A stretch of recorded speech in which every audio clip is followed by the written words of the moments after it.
আসসালামু আলাইকুম फ्रेंड्स, স্বাগত জানাচ্ছি নিবিড় ইংলিশে। আশা করি সবাই ভালো এবং সুস্থ আছেন। আজকে আমরা শিখব ইংলিশ ফানি ওয়ার্ডস। আসুন মজা করে শব্দ শিখি।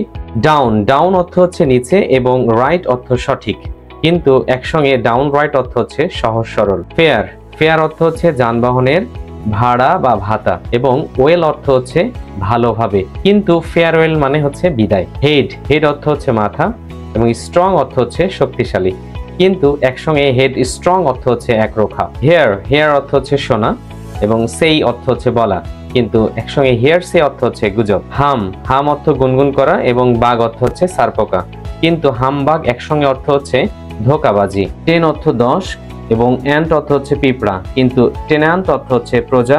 হি অর্থ সে, এবং আর্ট অর্থ হচ্ছে শিল্পকর্ম বা কলা কৌশল, কিন্তু হার্ট অর্থ হচ্ছে হৃদয়। টু অর্থ হচ্ছে প্রতি, এবং খেন অর্থ হচ্ছে জানা, কিন্তু ঠকেন অর্থ হচ্ছে চিহ্ন বা নিদর্শন। আউট অর্থ হচ্ছে বাহির, এবং কাস্ট অর্থ হচ্ছে নিক্ষেপ, কিন্তু একসঙ্গে আউটকাস্ট অর্থ হচ্ছে সমাজচ্যুত। ব্লক অর্থ হচ্ছে কাঠের খোদাই, এবং হেড অর্থ হচ্ছে মাথা, কিন্তু একসঙ্গে ব্লক হেড অর্থ হচ্ছে নির্বোধ ব্যক্তি।